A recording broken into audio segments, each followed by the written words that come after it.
তেল নিয়ে তেলেস্মাতি যেন শেষই হচ্ছে না। দেশের বিভিন্ন পেট্রোল পাম্পে একই চিত্র, সবখানেই দীর্ঘ লাইন, ক্লান্ত মুখ আর অনিশ্চয়তার অপেক্ষা। ঘন্টার পর ঘন্টা লাইনে দাঁড়িয়ে থেকেও অনেক চালক পাচ্ছেন না কাঙ্ক্ষিত তেল। কারো কপালে জোটে সামান্য তেল, আবার কেউ ফিরছেন খালি হাতে।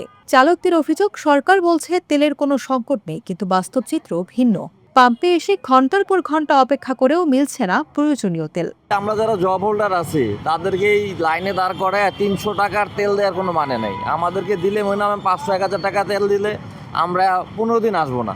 তো ওই রকম কোনো গভর্নমেন্টের সিস্টেম করা উচিত যেন জব হোল্ডাররা অ্যাটলিস্ট, যেমন রাইডারদেরকে দেয় 500 টাকার তেল দেয়, আসলেই দেয়, আমাদেরকে 300 টাকার তেল দেয়। তো জব হোল্ডাররা তো প্রতিদিন 1.5-2 ঘন্টা লাইনে থাকতে পারবে না। চাকুরিজীবী থেকে শুরু করে পেশাদার চালক সবাই পড়েছেন চরম ভোগান্তিতে। সময় নষ্ট, কাজের ক্ষতি, সব মিলিয়ে বাড়ছে হতাশা। আমার দুঃখ, সামনে একদিন গেছি, আমার সামনে গিয়ে তেল শেষ হয়ে গেছে, এটাই দুঃখ। আজকে কি হবে জানি না ভাই, সেটা এখন বাংলাদেশের সিন্ডিকেট আর জনগণই জানে, আমরা জানি না। আমরা তেল ঠিকঠাক মতন পাই তাহলে সব ঠিকঠাক।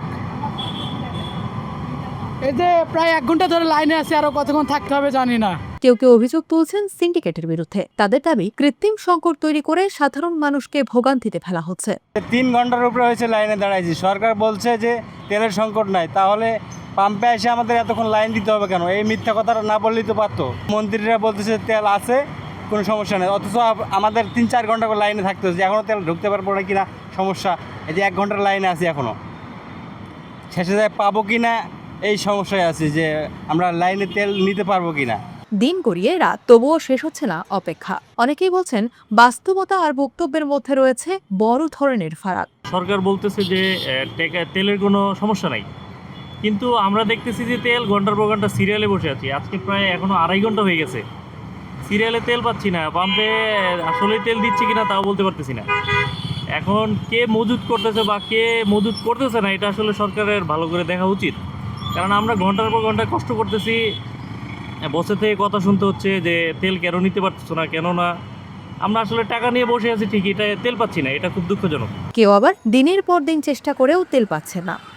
আমি 1 সপ্তাহ যাবত তেল নেওয়ার চেষ্টা করতেছি, নিতে পারতেছি না। আমি প্রথম 4 দিন আগে একদিন গেছি ট্রাস্টে, সকাল সন্ধ্যা 8টার সময় যেয়ে সিরিয়াল লাগাইছি, আপনার ভোর 4টা বাজে, তারপরও প্রধানমন্ত্রী কার্যালয়ের সামনে আইতে পারি নাই। যেই সিরিয়াল আছে, আমি তেল নিতে গেলে বেলা 12টায় আমি তেল পাবো না।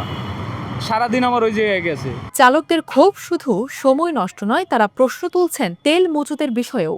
মন্ত্রীরা যে বলে, মন্ত্রীকে লগের যেগুলো আছে এগুলি তো দেশের চোর, তেল তো মজুত করে রাখে। যদি মজুত করে না রাখতো তাহলে তো আর এই জনগণের এই দুর্ভোগ হইতো না। তাহলে আগে বলেন যে যারা মজুত করে রাখে হ্যাঁ করে সাহায্য করতে বলেন। মন্ত্রীরা কন সংসদে যে যারা মজুত করে রাখছে হ্যাঁ করে, যে এই তেলটা যে আনে বাংলাদেশে, যে তেলটা তেলটা যে পাম্পে দেয়, যারা চুরি করে হ্যাঁ করে আগে ধরতে কন সংসদে। এরা তো এটা বলবো না, মন্ত্রীরা তো এই কথা বলবো না। কি আরে মন্ত্রীকেই তো পকেটে টাকা ঢুকিয়েছে, তেল যারা আনে হেরাই তো মন্ত্রীকে পকেটে টাকা দিয়ে দেয়। সরকার বলছে তেলের পর্যাপ্ত সরবরাহ রয়েছে, তবে পাম্পে দাঁড়িয়ে থাকা এই দীর্ঘ লাইন আর সাধারণ মানুষের ভোগান্তি বলছে ভিন্ন গল্প। তেলের লাইনে দাঁড়িয়ে কাটছে মানুষের মূল্যবান সময়, বাড়ছে ক্ষোভ আর অনিশ্চয়তা। এখন প্রশ্ন, এই সংকটের সমাধান কবে, আর কবে শেষ হবে চালকদের এই দীর্ঘ অপেক্ষার প্রহর?